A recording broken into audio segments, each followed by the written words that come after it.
Hello everyone, today I want to present to you the Vortex 5 DLG, which is the 5th generation of the Vortex family. I had the privilege to receive the two prototypes, which are the second or third models out of the mold. So any differences that you will see or things that are missing from this model will be in the production model. There might be some other differences, but I don't know. As we optimize it, things will change a little bit. So expect that, and whatever you see here, again, it's just a prototype. It's the second one. So in the box, you will see the regular bag of goodies with all the hardware, screws, nuts, blades, everything you used to see. This blade is new.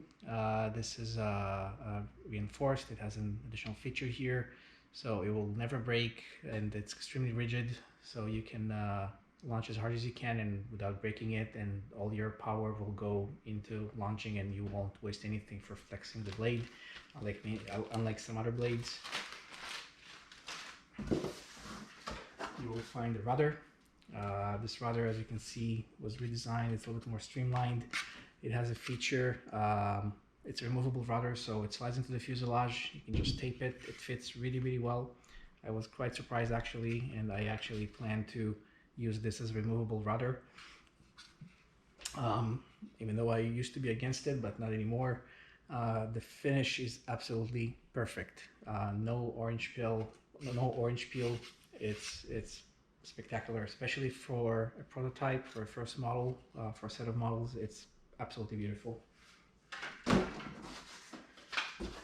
Has an elevator, same thing, perfect finish, very smooth, nice, shiny. The elevator has a feature here that I will mention later on in the video, and I'll show you how this helps connecting the elevator to the fuselage.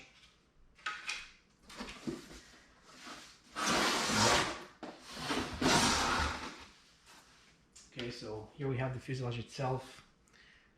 This is where the big difference is. This fuselage is very small. It was optimized to be used with the latest servos, the smallest servos out there, the KST X06, MKS, and CHA servo, or probably some other servos that I'm not familiar with. New servos that are smaller than the ones that we used until now, which are the X08, which is very popular, or A08. This fits only smaller servos. This fuselage is very narrow. It is optimized for minimal drag. And then if you compare this fuselage to a Vortex 4, which I'm sure many of you are familiar with, the Vortex 4, even though it's pretty narrow, it looks extremely fat compared to the new one. The nose itself, if I align the leading edge here, the nose of the Vortex 5 is about 2.5 centimeters longer, about 1 inch.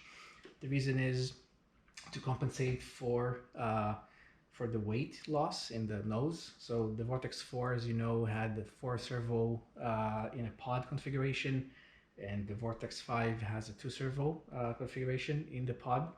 If I will show you, so again, it's a nose cone, so you slide it out. And then if I compare the two of them, you can see that it's much smaller. And if I throw the Vortex 5 nose cone into the Vortex 4, you can see the difference. It's probably hard to show in video how small it is, how big of a difference it is, but it's approximately 30% smaller. So 30% less surface area, meaning less drag, meaning higher performance. I can't wait to get this thing up in the air. So the fuselage, it has a wing saddle, 2 screws as the Vortex 4, same thing.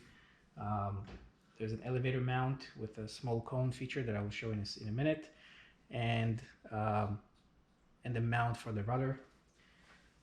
So the rudder itself, all you have to do, you slide it in, you push it all the way. That's it. You don't need to do anything. You can tape it, probably a good idea to prevent from, I don't know, things from happening on hard landings, but you really don't need to bond it. Like, it's really good, really strong. The elevator itself, so the elevator has a dimple right here, and the fuselage has a small cone. So it really helps with aligning it. So you don't have to kind of look for the hole in the screw and everything. You just put it in, it slides in perfectly. And then all you need to do is to take a couple of screws, M3 screws, and screw it in. And you're good to go. I'm not going to put the other one because there's no point. So the fuselage itself, the servos are mounted on the bottom because of geometrical reasons. So again, all the servos are here, and here on the top, you can, and I hope you can see it. I'll remove the rudder to make it a little bit easier. So there are 3 holes for ballast. The ballast is the same or similar lollipop style ballast that everybody uses until today. It's very efficient, meaning you can take this ballast. Again, this is my old one, so it will not fit perfectly fine. Yeah, it will not slide into the holes, but you can get the idea. A lollipop ballast, so you can use tungsten like I did here, or lead, or whatever you want. And you open the canopy, you slide it in, you put it in one of the holes based on your preference. So if you want a little bit of forward CG or aft CG, so you can play with it, you have about plus or minus 5 millimeters. There are 3 holes, so you can play with it. And again, if you want to move the CG during flight, after flight, depends on how you feel. Even a big ballast, which is 10 millimeters in diameter, fits here, no problem. We've tested that extensively. Okay, and the wing itself, so it has the, I would say, signature wing connection that the Vortex 3 and 4 has. This is the 3rd generation of the same system that many manufacturers copied because this is the best way to do it. This one is further optimized. It's lighter and stronger than the ones before. So one wing has a built-in joiner, the other wing has a pocket. It fits the size, obviously. In case you break one wing, you can just buy a new one and it will fit. Maybe you'll need to sand some things a little bit, but it will fit. So all you have to do is slide it in. That's it. You're good to go. And then you can connect it to the fuselage. So the wing itself, I hope you can see it. The surface finish is amazing. No blends whatsoever.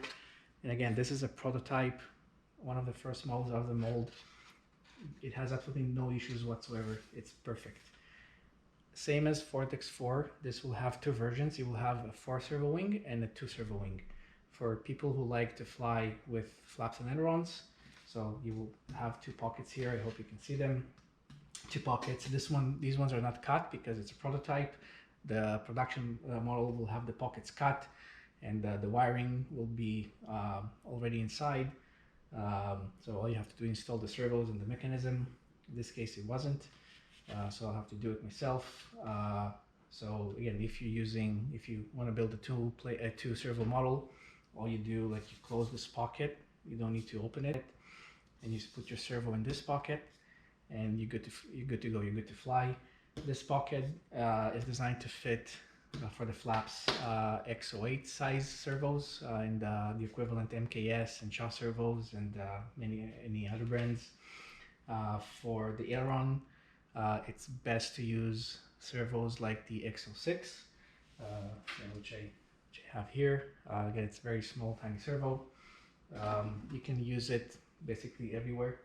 And then when I was talking about the size, so I hope you guys are familiar with the X06 small servo. So when I put it in, you can see that it fits, absolutely just fits. There's enough room for the servo to clear the canopy, so there's no problem there. Yeah, that's pretty much it. Okay, so So to assemble the model, you assemble the wing, you put it on the saddle, you take 2 screws,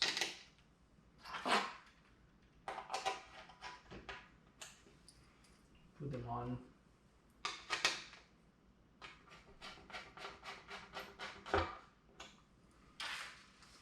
of course the rudder is already there, so you can kind of ignore that. Yeah, and here's the model. Again, the canopy. So you'll notice that it slides very easily most of the way, and then the last couple of millimeters, you have to push it a little bit, and you'll hear a click, which means that the canopy is fully engaged and connected. It will not go anywhere. There's absolutely no step here. It's something that I haven't seen. I don't think I've ever seen such a perfect finish. Again, no steps. This is the Vortex 5. Can't wait to fly it. And those of you who are lucky to go to Poway this year, you'll get to see it first and maybe test fly it. One thing I forgot to mention is that the fuselage, even though it's very thin, it's very strong. Like I'm pushing against the fuselage with my 2 hands almost as hard as I can. It doesn't move anywhere. Really rigid, really stiff, which is amazing for such a small and narrow fuselage. Yeah. So this is the Vortex 5. If you have any questions, you can ask in the comments or go to RC groups. There will be a thread in the hand launch forum. There's a thread that's called Vortex 5. You'll find all the information from the designer, Roy Dorr. You'll find it there.